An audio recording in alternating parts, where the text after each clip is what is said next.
Antes de começarmos, já deixa o like, se inscreve no canal e ativa o sininho. Essa história é baseada em um caso militar real, que chocou soldados e oficiais em zonas de conflito, e precisa ser ouvida até o fim. A primeira vez que Emily segurou um fuzil foi aos 17. Durante o treinamento intensivo no acampamento de Fort Leonard Wood, era filha de um veterano condecorado, conhecido nos arquivos como o Sombra do Deserto, um estrategista lendário da Primeira Guerra do Golfo. Apesar de seu pai estar desaparecido em combate há mais de uma década, ela mantinha o sobrenome dele com orgulho. Quando se alistou, não mencionou a origem, menos queria construir seu próprio legado. Sua ficha impressionava: inteligência acima da média, mira impecável, frieza sob pressão. Com 22 anos, foi enviada ao fronte como sargento de reconhecimento. Ninguém sabia, porém, que o destino lhe reservaria um reencontro terrível e irreversível. O conflito em questão era uma operação sigilosa no norte de uma região montanhosa do Cáucaso, onde rebeldes locais se escondiam em cavernas e vilarejos abandonados. O terreno era traiçoeiro, cheio de minas improvisadas, e os embates eram rápidos e sangrentos. Emily liderava uma equipe de 4 homens, especialistas em infiltração noturna e identificação de alvos. Numa noite particularmente silenciosa, o comando interceptou uma transmissão codificada em inglês, menos algo extremamente raro naquela área. O sinal vinha de uma zona cinzenta, entre 2 setores militares, considerada sem controle oficial. O general ordenou reconhecimento imediato e sem necessário neutralização da origem. Emily, como sempre, aceitou a missão sem hesitar. Ninguém imaginava que do outro lado daquelas montanhas havia um sobrevivente esquecido pela própria pátria. O grupo avançou com visão noturna e comunicação limitada por rádio, já que o sinal na área era constantemente sabotado. Entre os escombros de um vilarejo queimado, viram a silhueta solitária em trajes militares antigos, sem insígnia nem bandeira. O homem caminhava devagar, como se procurasse algo no chão, entre pedras e folhas queimadas. Emily ergueu o binóculo com precisão e notou a farda surrada, marcada por poeira e o tempo. Ele segurava uma antena improvisada com uma velha mochila de campo. Era um sobrevivente, um espião, um renegado. A ordem era clara: identificar e, se houvesse risco, eliminar. Ela posicionou o rifle. Respirou fundo. O homem ergueu os olhos, surpreso, e sorriu. Um sorriso que paralisou seu dedo no gatilho. Aquela expressão era familiar demais. A confusão tomou conta de sua mente em segundos, mas seus colegas aguardavam. A ordem, o protocolo, exigia que não hesitasse. Poderia ser uma armadilha, mas algo dentro dela gritava. Ela pediu 30 segundos para tentar comunicação visual. Usando o SIM de código lanterna, piscou 3 sequências padrão. O homem respondeu. Com um código usado nas décadas anteriores, fora de circulação, ela reconheceu. Era um sinal ensinado por seu pai, uma brincadeira entre eles quando era criança. A respiração dela falhou. Ela hesitou. Mas no rádio, seu superior interferiu dizendo: se não atirar agora, será considerada insubordinação grave. A pressão era imensa. A cabeça latejava. E naquele momento, em frangalhos mentais, ela puxou o gatilho. O impacto da bala no peito do homem fez com que ele tombasse lentamente, sem resistência. Não houve grito, não houve luta, apenas um olhar fixo, quase sereno, que a encarou até o fim. Quando se aproximaram, Emily foi a primeira a checar os documentos do corpo. Havia um caderno amassado, com anotações de rádio e coordenadas antigas. Dentro dele, uma foto em preto e branco. Ela ainda criança, nos ombros de um homem de rosto conhecido. Seu mundo desabou. A farda velha trazia em letras desbotadas o nome que evitava pronunciar há anos: Autor Morgan menos seu pai. As pernas falharam, a arma caiu de suas mãos, e ela desabou de joelhos sobre o corpo que jamais imaginou reencontrar daquela maneira. Havia matado seu próprio pai. E por engano. A base demorou 2 dias para buscar o corpo e os restos da missão. Emily não conseguia falar. Durante horas ficou sentada no mesmo lugar, sem piscar, com os olhos perdidos na poeira. O comandante da unidade tentou encobrir o incidente, classificando o alvo como possível desertor com comportamento hostil, mas a verdade não cabia mais dentro dela. Um dos soldados da equipe, tocado pela cena, escreveu um relatório alternativo com todos os detalhes. O documento circulou clandestinamente e chegou a um jornalista investigativo. Enquanto isso, Emily foi afastada temporariamente para avaliação psicológica. Ninguém sabia ao certo se ela seria promovida, punida ou silenciada. Mas uma coisa era clara: aquele disparo mudaria muito mais do que sua carreira. Menos mudaria a própria história da guerra. Durante a investigação informal, descobriu-se que Alexander Morgan nunca havia morrido na Guerra do Golfo, como constava nos arquivos. Ele fora dado como desaparecido após uma missão secreta, onde se recusou a cumprir ordens que colocavam civis em risco. Classificado como traidor, foi abandonado no campo de batalha e passou a sobreviver por conta própria. Anos depois, conseguiu montar um transmissor rudimentar e passou a enviar sinais tentando contato com qualquer força que ainda reconhecesse seu nome. Vivia isolado, alimentando-se do pouco que a floresta oferecia, esperando que um dia pudesse reencontrar a filha. Irônico. Ela o reencontrou, mas através da mira de um fuzil. A tragédia da guerra não estava apenas na destruição externa, mas no modo como ela destruía as conexões mais profundas da alma humana. Após semanas de silêncio, Emily pediu para retornar ao campo. Seus superiores negaram, alegando instabilidade emocional. Ela então exigiu um tribunal militar aberto, onde pudesse relatar o ocorrido. O pedido foi considerado ousado e perigoso, mas sua reputação e o vazamento das informações pela imprensa tornaram impossível ignorá-la. O julgamento foi marcado com acesso restrito à mídia. No tribunal, ela não chorou, não gritou, apenas relatou, com a voz firme, cada detalhe da noite em que matou seu pai, explicou o protocolo, o dilema, o cético da infância. Disse, diante dos oficiais mais altos do exército, a guerra me ensinou a matar sem pensar. Mas naquela noite, eu pensei, e mesmo assim, puxei o gatilho. O tribunal não a condenou, mas também não a absolveu. Preferiu classificá-la como vítima de circunstâncias excepcionalmente adversas. Encerraram o caso com o rótulo fatalidade operacional. Ela recebeu dispensa honrosa e foi enviada para casa com pensão vitalícia e recomendação de silêncio. Mas ela não aceitou esse final. Usou a indenização para fundar um projeto chamado Ecos do Silêncio, dedicado a investigar casos de soldados que, como ela, viveram tragédias éticas em combate. Passou a palestrar em escolas militares, sempre sob a sombra da polêmica. Alguns a viam como traidora, outros como mártir, mas nenhum deles sabia o peso real que carregava, porque não havia noite em que não revivesse o sorriso do pai, segundos antes do disparo. 5 anos depois, em uma conferência da ONU sobre crimes de guerra e traumas militares, ela subiu ao palco pela primeira vez com um distintivo no peito. O do pai. Restaurado. Brilhando. Contou sua história diante de líderes mundiais, psicólogos, soldados e vítimas de guerra. Terminou dizendo: a guerra destrói verdades, antes mesmo dos corpos. Mas se minha dor pode impedir que outro filho dispare contra o próprio pai, então não foi em vão. A plateia permaneceu em silêncio por vários segundos. Depois, aplaudiu de pé. Pela primeira vez, desde aquela noite, ela sentiu que de algum modo, talvez, estivesse começando a redimir a bala que jamais deveria ter sido disparada. Se você ainda não fez isso, inscreva-se no canal, deixe o like, compartilhe esse vídeo. As histórias mais impactantes da guerra estão aqui, e você não vai querer perder nenhuma. Mesmo com o projeto Ecos do Silêncio ganhando reconhecimento internacional, Emily continuava enfrentando resistência dentro do meio militar. Antigos colegas evitavam seu nome, e oficiais de alta patente se referiam a ela apenas como o caso Morgan. Os convites para conferências eram, muitas vezes, sabotados por influências políticas internas. O sistema não gostava de quem expunha falhas morais. Durante uma entrevista com um ex-comandante da OTAN, ela foi interrompida ao mencionar a rede de cobertura usada para esconder desertores considerados inconvenientes. O apresentador mudou de assunto, mas a internet não esqueceu. A gravação viralizou, e milhares de soldados reformados começaram a enviar relatos semelhantes. Emily percebeu então que seu pai não era a exceção. Ele era parte de um padrão oculto.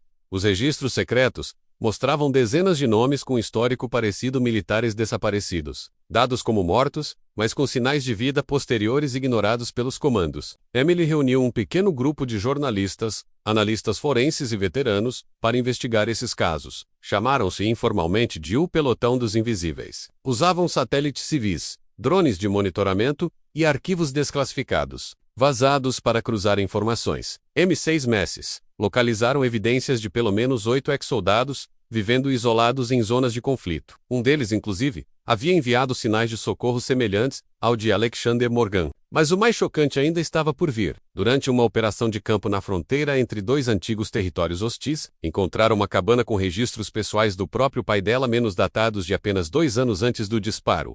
Os papéis continham mapas, rotas de extração abandonadas e anotações sobre possíveis aliados dentro das forças internacionais. Havia também uma carta inacabada, escrita à mão, com o título para Emily. As palavras, embora manchadas pelo tempo e pela chuva, ainda podiam ser lidas. Ele falava do arrependimento por ter deixado a família, mesmo contra sua vontade, e sobre como a guerra havia deformado todos os valores que um dia defendeu. Dizia: se algum dia esta carta chegar até você, saiba que minha ausência não foi covardia, mas consequência. Emily leu aquelas palavras no chão da cabana, tremendo, sentindo o peso do que poderia ter sido, se o reencontro não tivesse sido interrompido por um gatilho. As lágrimas caíam sem esforço, mas a determinação em entender tudo só crescia, com base nos documentos encontrados. O grupo descobriu que Alexander Morgan havia tentado 3 vezes retornar aos Estados Unidos por canais diplomáticos clandestinos. Em todas, seus registros foram bloqueados internamente por ordens superiores classificando-o como trader. Emily percebeu que a morte do pai,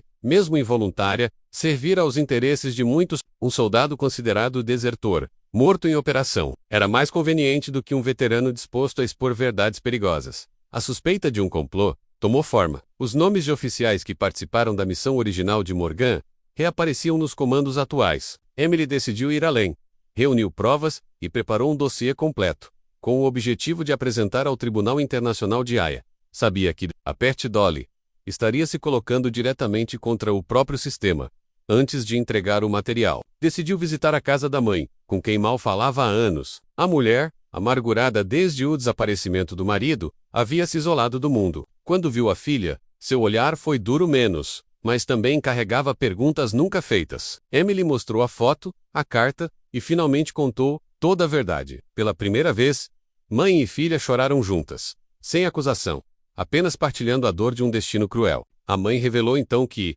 anos antes, recebera uma carta anônima dizendo: seu marido vive, mas falar custará caro. Nunca mostrou a ninguém, nunca falou. O medo era maior que a esperança. Aquela noite, selou um pacto silencioso entre elas. Justiça, a qualquer preço.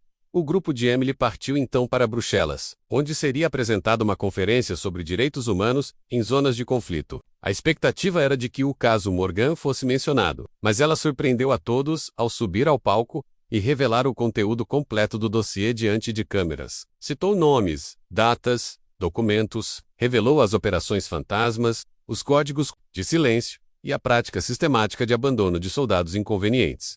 A sala ficou em choque. Oficiais tentaram interromper a transmissão, mas era tarde, o conteúdo já havia sido replicado em tempo real por jornalistas aliados. A história se espalhou como pólvora, e com isso, Emily se tornou oficialmente alvo de investigações e ameaças internas. Mas ela não recuou. Havia atravessado o ponto de não retorno.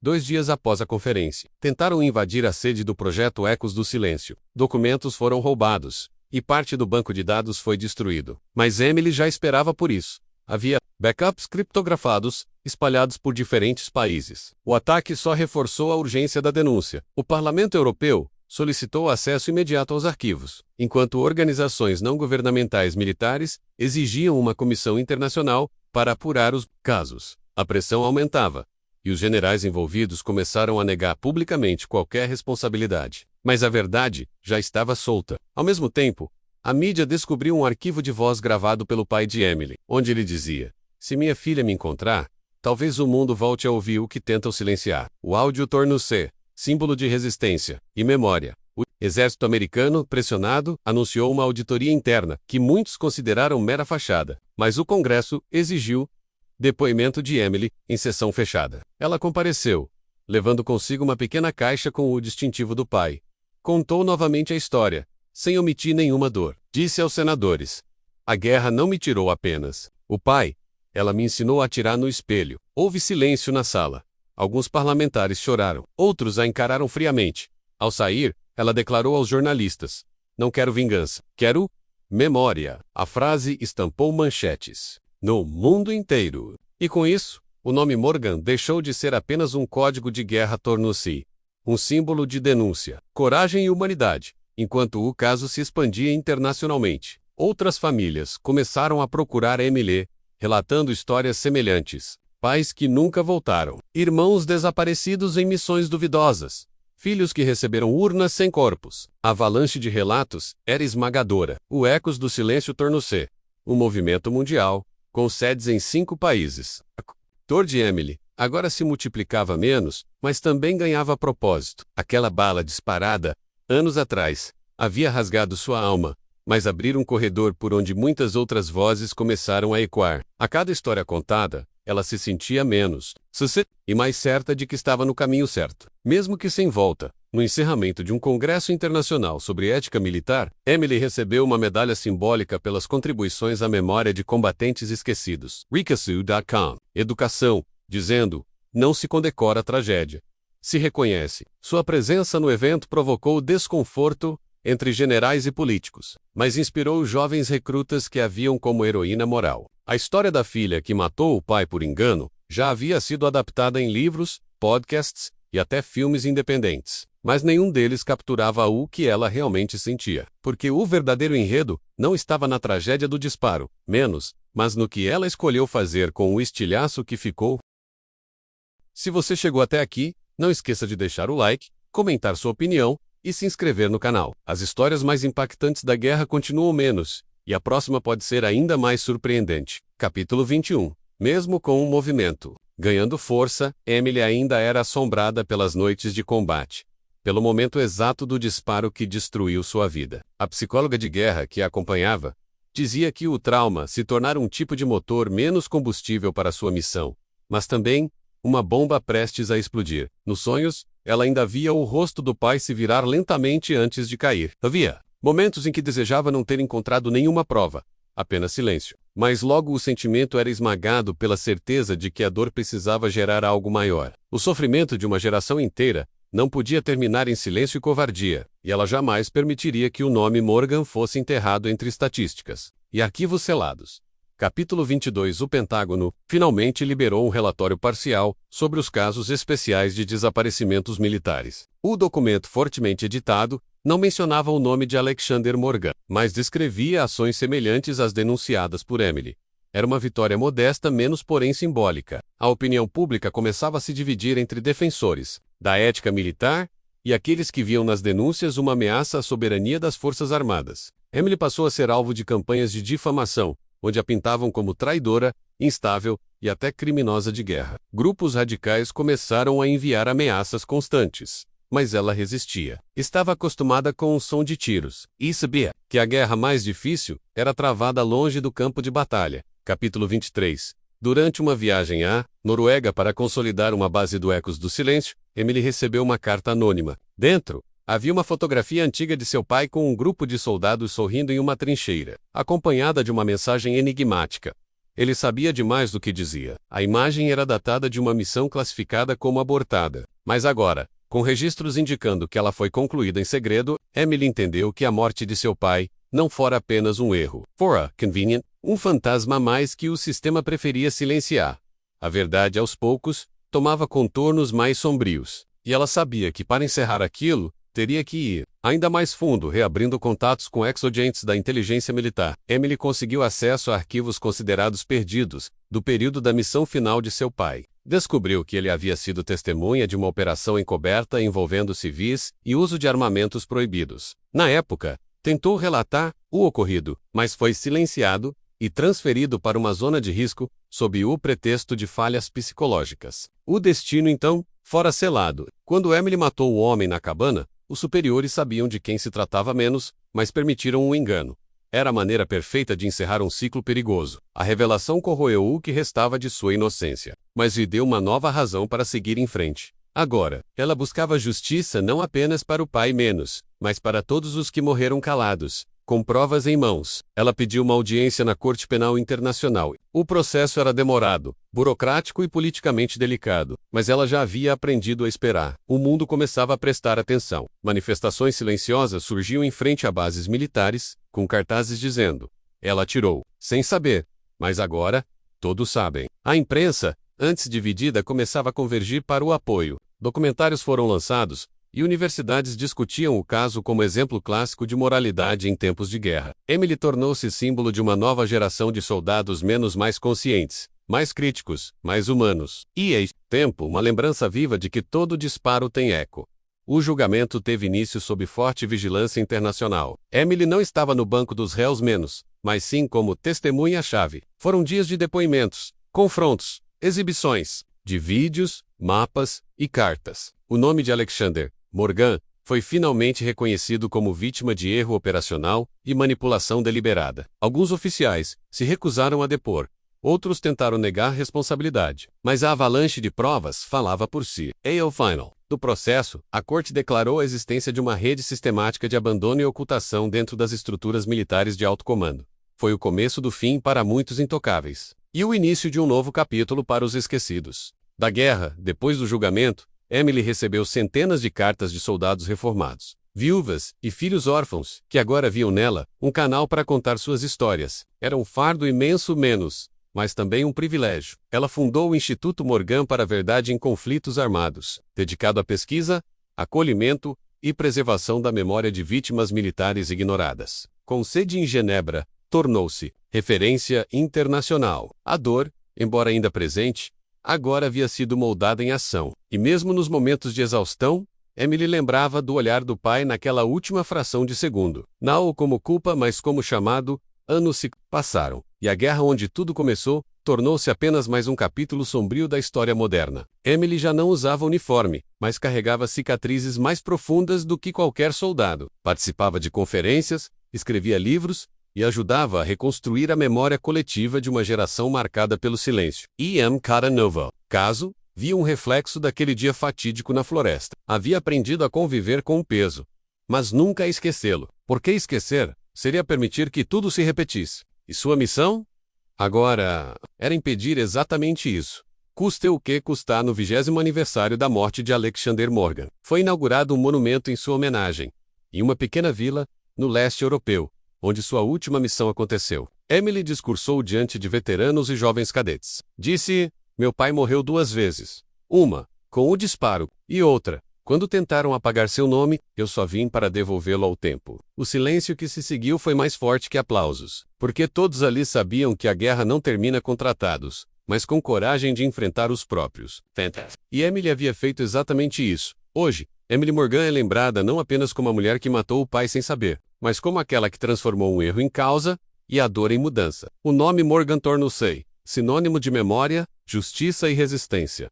A guerra tirou dela o que ninguém deveria perder, mas lhe deu algo que poucos têm: uma voz que ecoa mais alto do que o silêncio das armas. Porque, no fim, a verdadeira vitória não está em sobreviver ao combate menos, mas em não permitir que a verdade morra com os mortos,